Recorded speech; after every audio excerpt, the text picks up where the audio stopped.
Hey everyone, it's Zahava. Welcome back to the channel. In today's video, I'm going to be doing my first mid-year book freakout tag.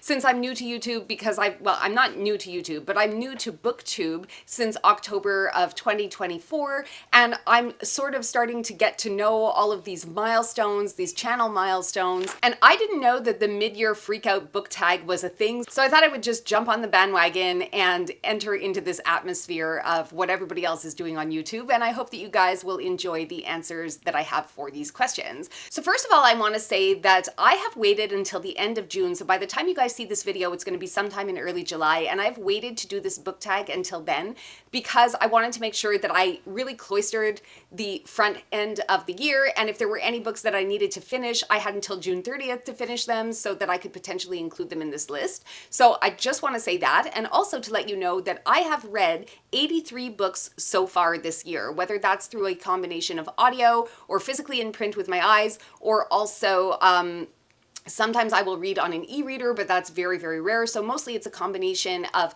physically read print books that are either from my physical TBR or from my library. And then I listen to a lot of audiobooks, as you guys know, while I'm working. So I wanted to put that out there. So there's quite a lot of books to choose from. But let's talk about the first question in the Midyear Freakout reading tag. And that is, what's the best book you've read so far in 2025? And so considering that I have read, as we've established, 83 books. For me, the best book that I've read so far, the one that I find the most memorable, is going to be Worst Case Scenario by T.J. Newman. This is a book about a plane that crashes into a nuclear power plant, and I have never read a book so fast-paced, so well-written, so full of terrible things that happen to the characters. I don't know, I was just like really, really enthralled in it. It was a super speedy read for me. It was something that I finished within 2 days or 3 days, and that was reluctantly. Like, if I had had all of my time available to me in those 2 or 3 days, I would have just sat down on the couch and not moved and finished that book. But of course, life gets in the way.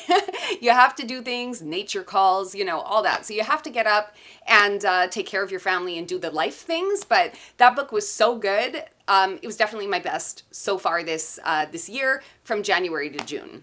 The best sequel that I've read so far in 2025 is going to be A War for Truth, which is part of the Legacy of Light series, and that is by Michelle Bryan and M. Lynn. And this is, I think it's self-published. They have a lot of books out there, but I don't think that they've been picked up by a big publishing house. So I bought their books on Amazon after Kindle had given away the first one in the series for free, and I really enjoyed it. I only read about 40 pages of that one, and then I immediately went and bought all 3 physical copies because I wanted to have them on my shelf. And yeah, I mean, for me, it was the best sequel because it was actually a continuation of the first novel. And also, honestly, I'm cheating a little bit because it's the only sequel that I've read so far this year. So, you know, so I don't know if it really counts, but you know, it's my channel. So I decide, and I've decided that it counts. So question number 3 asks you to look at new releases that you haven't read yet that you want to in the latter half of the year. And for me, it's going to be The Buffalo Hunter Hunter. I hear people talking about this book so much. I nearly picked it up on April 26th, which was Independent Bookstore Day. I didn't end up getting it. I ended up choosing a copy of Dune instead, but it's definitely a book that is on my radar and that I've heard a lot of people talk about, and I definitely would like to get to it this year. What is my most anticipated release for the second half of the year? And that is going to be Replaceable You by Mary Roach. Now, if I'm honest, I have no idea what this book is about. Just the fact that Mary Roach has a new book coming out and that I have read every book that she has already put out, I know that I definitely will want to read whatever else she has forthcoming. I always enjoy Mary Roach's writing. I think she's very funny, and I think that this book comes out in September. Yeah, it comes out in September, so that's something that I will definitely have my eye on. I have read Spook and Bonk and Grunt and Packing for Mars, and you know, I've read them all. I've read them all, so this is one that's definitely going to be on my radar, and it has the added bonus of being a nonfiction pick.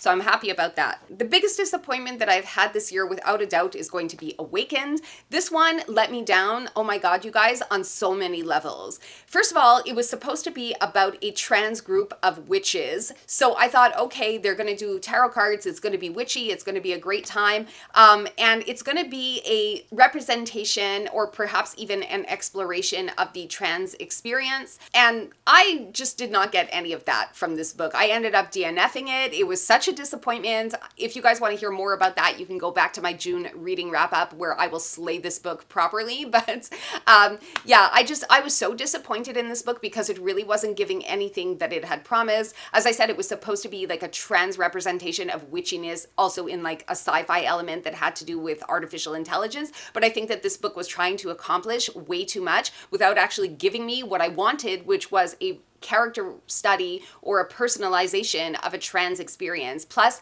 the main character was super effing annoying. She's supposed to be 31 years old, but she doesn't act a day over 15. So that book was just a disaster from the beginning, and I can't even believe I stuck with it as long as I did. What was your biggest surprise? So my biggest surprise this year, you guys are gonna laugh, okay? But it was actually Elantris. So I was really, really surprised by this, and I think that the only reason that I was surprised by it was because of the way that I was able to consume it. If you guys have been here before, you know that I had originally DNF'd a physical pocketbook-sized copy of Elantris back in 2013, and then I discovered through Audible that they had a graphic audio three-part series of Elantris. So they broke up the book into 3 parts, and they cut out a lot of the descriptive text in favor and replaced it basically with graphic audio sounds like music, sound effects, things like that. And I was able to there's zoomies happening in my house right now. If you guys hear the sounds of claws on a wood floor, that's because there's zoomies happening. So we may get some cats doing zoomies behind us.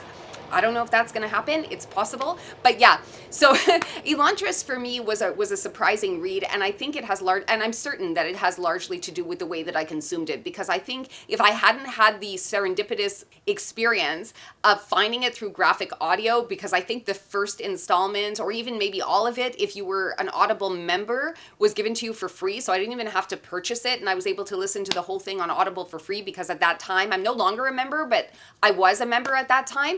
And I just found it a completely immersive experience. It was so enjoyable to listen to that way. And I really feel like I was able to appreciate the story a lot more. So I was really happy with that. And I would be very willing to read more Brandon Sanderson going forward. Question number 7 asks you to find your favorite new author or an author who is new to you. And though this author might be very familiar to a lot of you, she is still an author who is new to me, and that is T. Kingfisher. Surprise, surprise. Surprise, surprise. Surprise, surprise. So, I just love her work. I love her work. I have made it my mission to basically read T. Kingfisher's entire backlist. I love every world, every book, whether it's a fairy tale retelling. I haven't read much of her horror aside from a little bit of A Sorceress Comes to Call, which was kind of verging on the horror a little bit. And I read What Moves the Dead and What Feasts at Night, which I understand one is a retelling of The House of Usher from Edgar Allan Poe, and What Feasts at Night is kind of a continuation of that series. But I just love T. Kingfisher so much. That is a place where I go to be happy. Her books are a place where I go to be happy. So that for me has been a game changer. I think that in the various genres that she writes, which are romance and horror, fairy tale retellings, things like that, she's just so much fun. I love her character work. I love the way that she world builds. I could live in her books forever. So that should not come as a surprise to any of you who have been here for even one moment on this channel, but I didn't even know she was around before BookTube. So I'm just really happy that I've been introduced to T. Kingfisher's work. And with that said, it should not surprise any of you guys to know that question number 8, who is my fictional crush? It's going to be Stephen from Paladin's Grace. So I'm not really going to say much more about that. If you guys want to know why, I highly suggest you read the book. But essentially, I like a guy that has a lot of internal monologue, and the way that he's described in the story as being big and tall and bearded and just, you know, all together, he reminds me of my husband. What can I say? So he is my fictional crush. My newest favorite character is also going to be from a T. Kingfisher book, but this time it's going to be from Swordheart, and the character that I am talking about is Zale. They are a priest of the Temple of the White Rat and also a notary, and they are, of course, genderqueer, so that is another fun fact about Zale, and very loyal and very discerning, and just, you know, and altogether, there's like crows outside my window right now. Can you guys hear that? I can't concentrate on what I'm saying because they're screaming. How apropos, as we're talking about T. Kingfisher, that crows are screaming outside the window.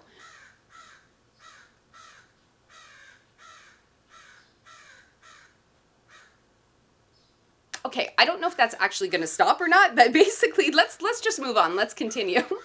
The crows are screaming. Yeah, so Zale is a very, very well fleshed out character that I really enjoy, and I hope to see more of in whatever sequel to Sword Heart is going to come out in 2026. I hope that the character will still be around. I think they should be. They should be. Oh my God, where is this bird, Eric? It's having a time. Question number 10, a book that made you cry. So for me, it's going to be The Man Who Sold Air in the Holy Land. I don't know. We're going to film through this screaming bird because I don't know what else we can do.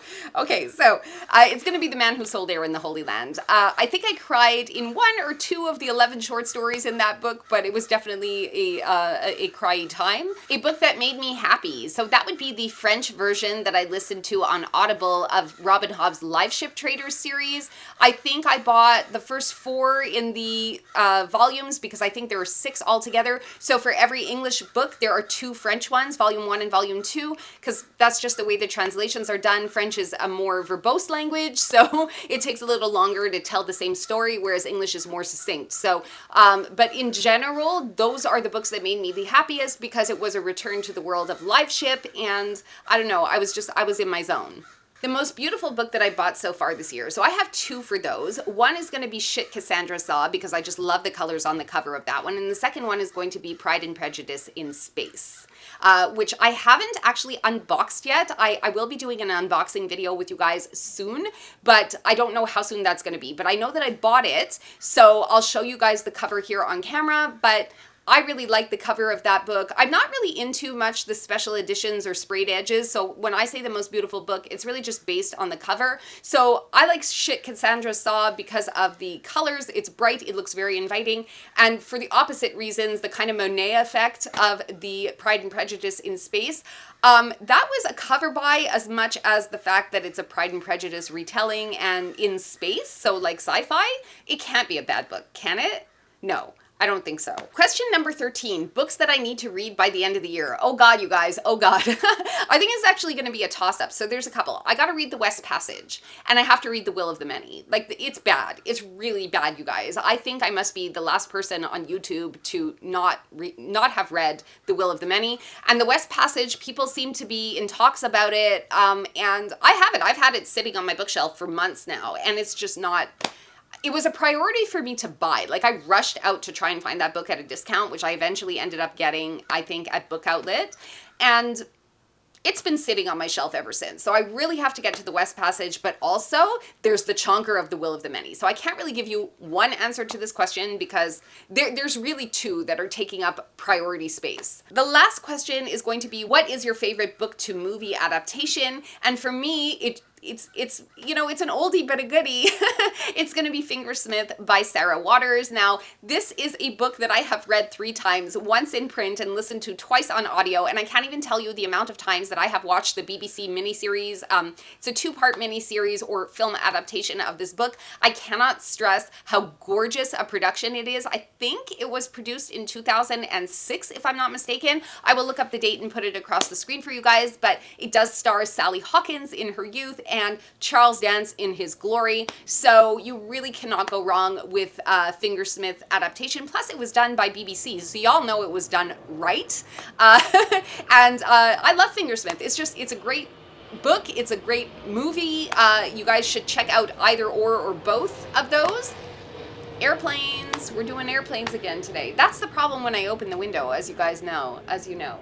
So that's going to bring us to the end of this video today. I want to thank you guys so much if you've come to hang out with me and listen to this Midyear Freakout Book Tag, which is the first one that I've done. So let me know how I'm doing, and if you guys want to see me do it again next year around this time. I really appreciate you all for being here. Please check out some interesting links down below in the description. I have links to an affiliate link with Book Outlet, where if you click on the link and you buy a book, you would get a $5 coupon, and so would I, so you could help feed my major book buying sickness. And also I have a link to my Instagram, which I am trying to grow, and if you guys want to connect with me on a more day-to-day basis, get things more like real life updates and pictures and things like that I would be doing, you could check that out if you like.